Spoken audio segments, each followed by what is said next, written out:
Most people believe credit cards are the smartest way to build wealth. But I became a millionaire in my 30s while not trusting myself with a credit card at all. Because the real risk isn't cash or credit, it's using the wrong one without realizing what it's actually going to cost you. Which surprises many people because most assume credit cards are a necessary tool for building wealth. Rewards, credit history, protections. But I had also seen the other side. Balances that quietly grew, payments that followed you for months, and stress that didn't show up until later. So I made a decision that felt safer at the time. I used cash, and for a while, that worked. It helped me stop digging myself in holes. It helped me create awareness. It helped me rebuild trust with myself. But eventually, something unexpected happened. Avoiding credit cards completely wasn't making me financially stronger, and using only credit cards wasn't the answer either. Because the real truth is this: neither cash nor credit cards are universally better. It depends on the situation, it depends on your habits, and it depends on whether the tool is helping you or quietly hurting you. So in this video, I'm going to show you when cash actually gives you a financial advantage, when credit cards quietly put you ahead,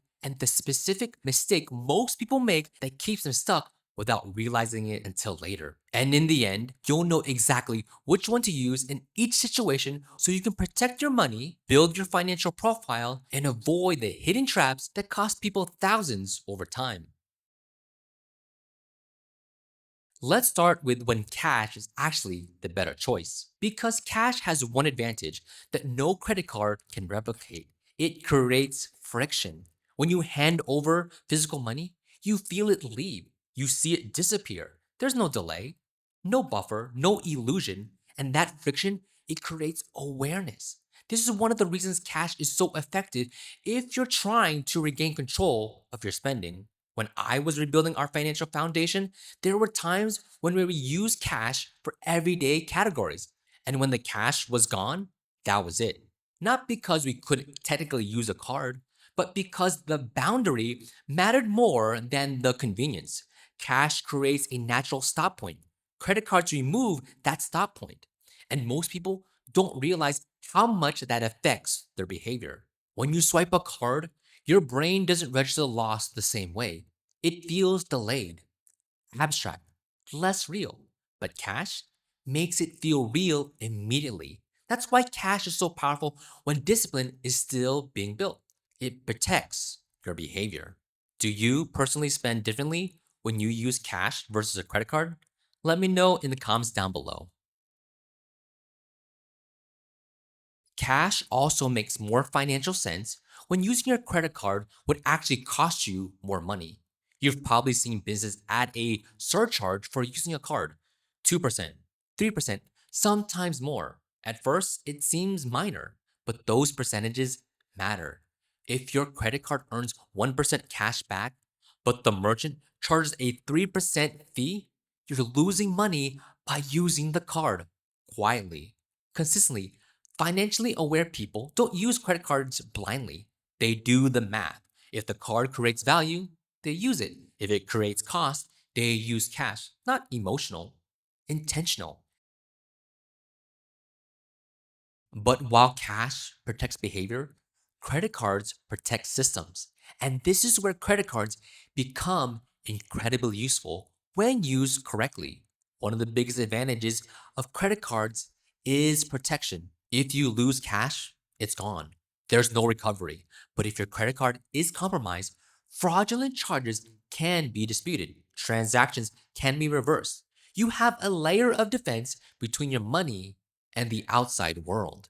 That separation matters, especially as your financial life becomes more complex. Credit cards also create documentation. Every purchase is recorded, every transaction is traceable. Returns are easier, tracking is easier, reviewing your spending is easier.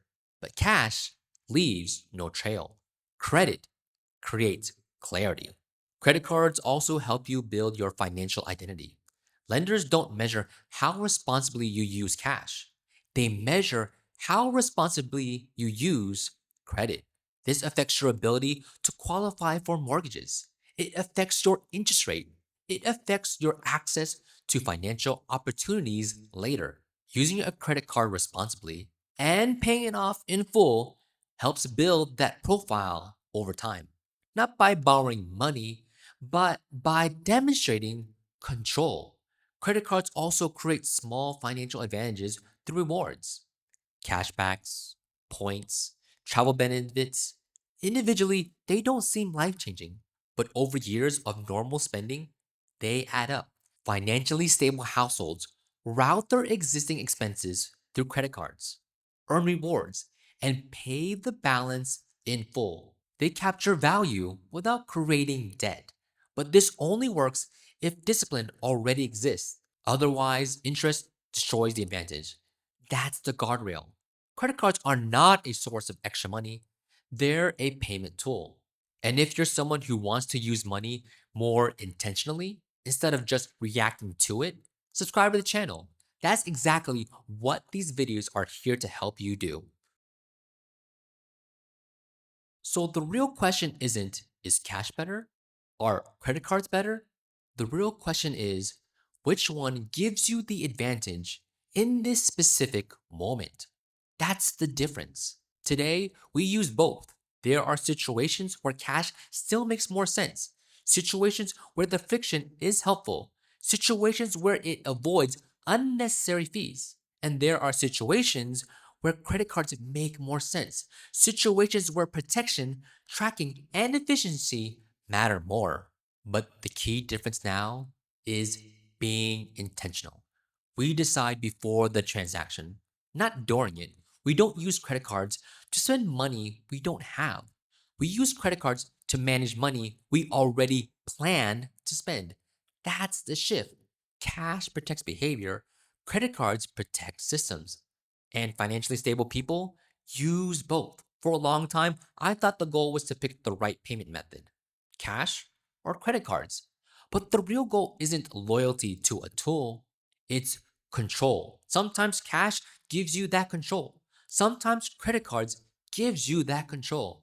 The advantage comes from knowing what the difference is. Because wealth isn't built through one big decision, it's built through small decisions repeated consistently over years across thousands of transactions.